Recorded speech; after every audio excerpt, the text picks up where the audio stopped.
온 천하 만물 우러러 다 주를 찬양하여라. 할렐루야 할렐루야. 조금 빛나는 밝은 해, 조금 빛나는 밝은 달, 하나님을 찬양하라. 할렐루야 할렐루야 할렐루야. 차게 부는 바람아, 떠가는 묘한 구름아, 할렐루야 할렐루야. 젖없는 장한 아침에, 젖지는 고운 저녁널, 하나님을 찬양하라. 할렐루야 할렐루야 할렐루야. 저 흘러가는 맑은 물, 다 주를 노래하여라. 할렐루야 할렐루야. 저조와 많은 맑은 물, 그 빛과 열을 내어서 하나님을 찬양하라. 할렐루야 할렐루야 할렐루야. 저 귀한 땅은 날마다 한없는 복을 펼치여. 할렐루야 할렐루야. 땅 위의 꽃과 열매들 주 영광 나타내어서 하나님을 찬양하라. 할렐루야 할렐루야 할렐루야. 너 선한 마음 가진 자, 늘 용서하며 살아라. 할렐루야 할렐루야. 큰 고통 슬픔 지닌 자, 내 근심 주께 맡겨라. 하나님을 찬양하라. 할렐루야 할렐루야 할렐루야.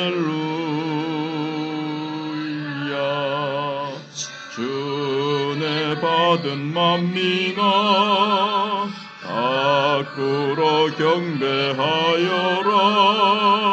할렐루야 할렐루야. 성삼위일체 주님께 존귀와 영광 돌려라. 주를 찬양. 할렐루야 할렐루야 할렐루야 할렐루야.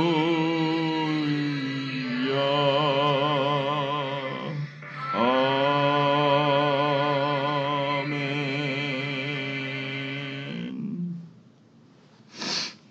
하나님 말씀 다니엘 5장 17절로 31절입니다. 다니엘이 왕에게 대답하여 이르되, 왕의 예물은 왕이 친히 가지시며 왕의 상급은 다른 사람에게 주옵소서. 그럴지라도 내가 왕을 위하여 이 글을 읽으며 그 해석을 아뢰리이다. 왕이여, 지극히 높으신 하나님이 왕의 부친 느부갓네살에게 나라와 큰 권세와 영광과 위엄을 주셨고, 그에게 큰 권세를 주셨으므로 백성들과 나라들과 언어가 다른 모든 사람들이 그의 앞에서 떨며 두려워하였으며 그는 임의로 죽이며 임의로 살리며 임의로 높이며 임의로 낮추었더니 그가 마음이 높아지며 뜻이 완악하여 교만을 행함으로 그의 왕위가 폐함받으며 그의 영광을 빼앗기고 사람 중에서 쫓겨나서 그의 마음이 들짐승의 마음과 같았고 또 들나귀와 함께 살며 또 소처럼 풀을 먹으며 그의 몸이 하늘 이슬에 젖었으며 지극히 높으신 하나님이 사람 나라를 다스리시며 자기의 뜻대로 누구든지 그 자리에 세우시는 줄을 알기에 이르렀나이다. 벨사살이여, 왕은 그의 아들이 되어서 이것을 다 알고도 아직도 마음을 낮추지 아니하고 도리어 자신을 하늘의 주제보다 높이며 그의 성전 그릇을 왕 앞으로 가져다가 왕과 귀족들과 왕후들과 후궁들이 다 그것으로 술을 마시고 왕이 또 보지도 듣지도 알지도 못하는 금은 구리 새와 나무 돌로 만든 신상들을 찬양하고 도리어 왕의 호흡을 주장하시고 왕의 모든 일을 작정하시는 하나님께는 영광을 돌리지 아니한지라. 이러므로 그의 앞에서 이 손가락이 나와서 이 글을 기록하였나이다. 기록된 글자는 이것이니 곧 메네메네 데겔 우바르시니라. 그 글을 해석하건대 메네는 하나님이 이미 왕의 나라의 시대를 세워서 그것을 끝나게 하셨다 하며 데겔은 왕을 저울에 달아보니 부족함이 보였다 하며 베레스는 왕의 나라가 나뉘어서 메대와 바사 사람에게 준바되었다 함이니이다 하니 이에 벨사살이 명하여 그들이 다니엘에게 자주색 옷을 입히게 하며 금사슬을 그의 목에 걸어주고 그를 위하여 조서를 내려 나라의 셋째 통치자로 삼으니라. 그날 밤에 갈대아 왕 벨사살이 죽임을 당하였고 메대 사람 다리오가 나라를 얻었는데 그때 다리오는 62세였더라. 아멘. 주제는 하나님의 심판 선언이 나와 공동체에 선언되지 않도록 하나님 뜻에 합당한 열매를 더 맺어가야 되겠다는 겁니다.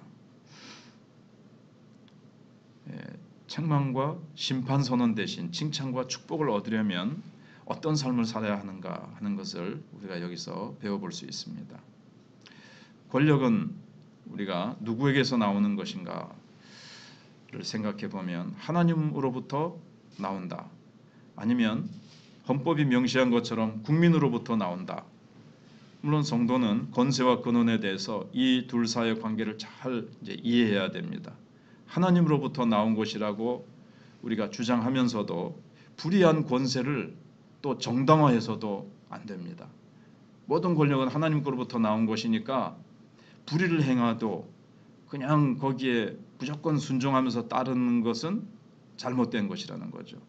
하나님의 말씀에 위배되고 불법한 권력에 대해서는 우리가 하나님의 말씀과 충돌하면 거기에 대해서 우리는 맞서고 같이 기도하면서 그 법에 대해서 우리가 저항해야 되는 거죠. 국민으로부터 나온 것이라는 생각 때문에 하나님의 이 주권을 무시해서도 안 됩니다. 헌법은 국민으로부터 나온다 되어 있지만 우리는 하나님의 주권을 믿는 자입니다. 이걸 이제 다니엘을 통해서 이제 알 수가 있습니다. 먼저 꿈을 해석하면 큰 상을 내리겠다고 큰 소리친 이 벨사살 왕의 제안을 다니엘은 이런 지하에 거절했습니다. 17절에 보시면 그거 다른 사람한테 주십시오. 상급과 상관없이 나는 말씀을 전하는 사명을 받았기 때문에 나는 이 말씀을 상을 받기 위해서 해석하지 않습니다. 이렇게 얘기를 하는 거죠. 예언자의 사명이라는 것은 하나님의 말씀이라면 곧대로 가감없이 전달하는 자세를 말합니다. 다니엘의 그 느부갓네살의 사례를 들어서 하나님의 절대 주권과 통치권을 벨사살이 당신이 인정했어야 했습니다. 당신의 아버지가 어떤 삶을 살았습니까? 하면서 그 왕 앞에서 조금 더 눈치 살피지 않고 당신의 부친이 하나님의 주권을 인정하지 않다가 비참한 꼴로 굴러 떨어졌던 그 상황을 그대로 얘기를 합니다. 그럼 당신 정신 차렸어야 되는데 당신 왜 똑같이 그런 하나님을 무시하는 행동을 하느냐. 그래서 이 글이 나타난 것이다. 이 글의 의미는 이러이러하다 하면서 쫙 얘기를 합니다. 하나님께서 느부갓네살 왕에게 권세와 영광을 허락하신 것이지 그가 잘나고 똑똑해서 그런 나라를 세운 것이 아니라는 것입니다. 벨사살은 교만의 결말이 어떠한지 배웠어야 했다는 거죠. 또한 선친의 실패를 반복하지 말았어야 했습니다. 역사의 주권자이신 하나님을 부정하고 모독한 벨사살과 그의 나라는 이제 곧 멸망할 것입니다. 그래서 그 16세기 17세기 때 왕권 신수설이라는 용어가 있었죠.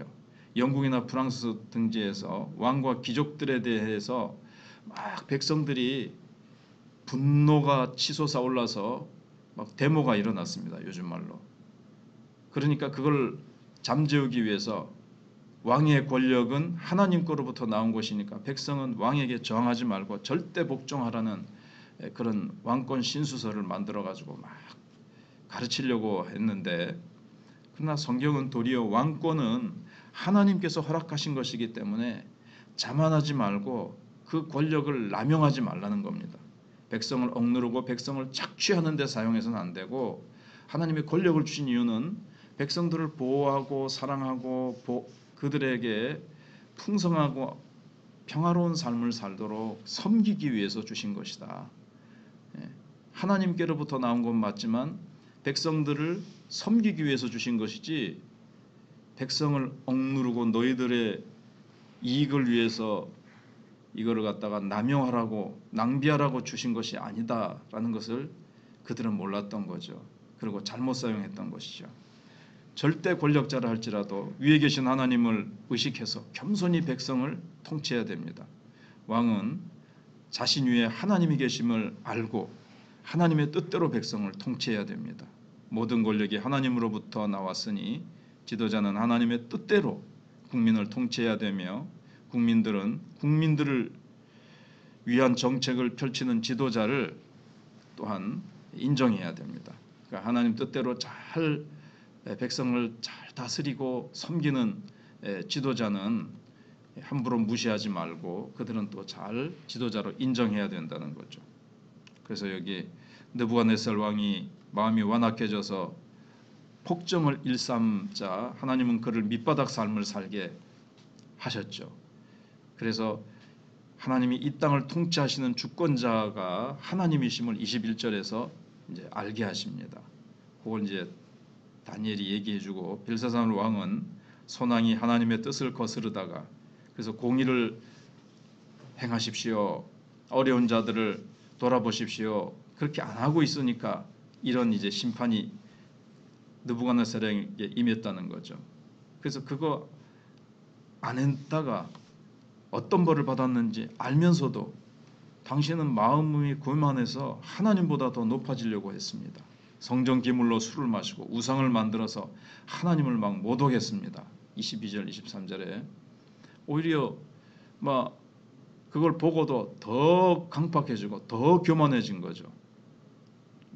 그래서 다니엘은 왕에게 벨사살과 그 나라가 하나님께 미달되었기 때문에 메대와 바사가 이제 페르시아를 말하죠. 페르시아에 넘어가고 말 것이라고 단호하게 아주 얘기를 해줍니다. 그래서 그날 밤 벨사살은 살해되었고 바벨론은 메대 페르시아 제국에 의해 멸망하고 말았습니다.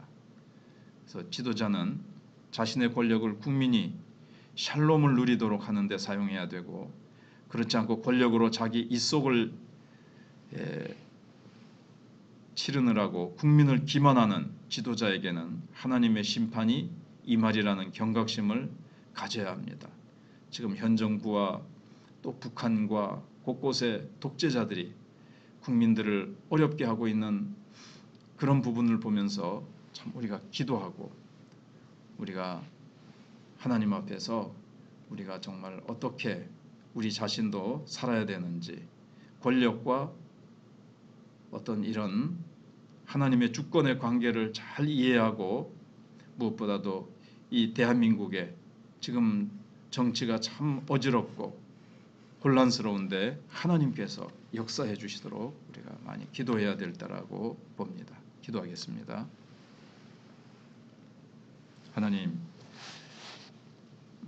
한파가 이렇게 기승을 부리는 가운데서도 하나님 우리에게 기도하고 하자 하는 마음을 주시고 주님 앞에 엎드리고자 하는 마음을 주셔서 연말에 우리를 위해서 독생자도 아낌없이 사람 되어 아기 예수로 이 땅에 보내신 하나님의 놀라운 사랑에 우리가 마음이 평강과 기쁨과 감격으로 충만하게 하여 주시옵시고, 예수님이 이 땅에 우리의 구주로 오셨지만 두 번째 주님이 오실 때는 심판주로 오신다는 것을 기억하고 그 심판에 인생들이 대비할 수 있도록 우리가 복음을 전하고 예수 그리스도를 믿어 예수님의 재림을 대비하라고 우리가 증거하는 우리 마천교회, 우리 또 각자가 될 수 있도록 하나님 은혜를 베풀어 주시고, 또 이틀이면 있을 성탄 전도 축제 우리 하나님 함께하여 주시고 모든 준비와 또 그날의 잔치들이 아름답게 성령의 분위기로 성령의 기름 부으심과 임재로 임하여서 역사하여 주셔서 오는 자들의 마음이 그 바자의 어떤 물건의 수나 질 때문이 아니라 그 분위기 속에 성령께서 마음을 녹이시고 마음을 여시고 말씀 앞에 성령의 역사 앞에 예수 믿어야 되겠다는, 하나님을 인정해야 되겠다는 귀한 역사가 있도록 하나님 함께하여 주시기를 원합니다. 성도들이 사람들을 잘 초청하고 몸부림치고 우리가 관심을 가지고 함께 식사하기도 하며 그들을 잘 초청할 수 있도록 모든 면의 은혜를 베풀어 주시옵시고, 하나님께서 우리가 씨를 뿌리면 기도하면 하나님의 때에 열매를 맺을 것입니다. 당장 눈앞에 열매 보이지 않는다고 우리가 낙심하는 것 아니고 이제는 하나님께서 한 사람 한 사람 열매를 보여주시고 우리에게 증거를 보여주시고 하나님이 일하시고 계심을 보여주셨사오니 교회가 계속해서 전도 체질로 변화되어질 수 있도록 하나님 일하시니 감사합니다. 환우들을 기억하시고 추운 날씨에 주여 권능의 손을 주님 그들이 의지하고 힘있게 치료받고 회복되는 역사가 있게 하여 주시옵소서. 다음 세대를 기억하시고 군문인 아들들을 지키시며 선교 현장에도 하나님께서 성령의 임재가 늘 충만케 하여 주시옵기를 원합니다. 하나님께서 참 일꾼을 세우는 일도 이제 봄에 장로 세우기와 또 장립집사와 또 권사를 보충하는 모든 일들 속에 우리가 이제는 몇 달 동안 기도하는 시간이 주어졌습니다. 우리가 기도하고 기도하여서 정말 더 풍성하고 더 아름다운 하나님의 역사를 우리가 목도할 수 있도록 하나님 함께하여 주시옵소서. 추운 날씨에 우리 노문인들과 오던 성도들의 건강을 지켜주시고 함께해 주시기를 간절히 바라오며 예수님 이름으로 기도하옵나이다. 아멘. 기도하시다가 들어가시 바랍니다.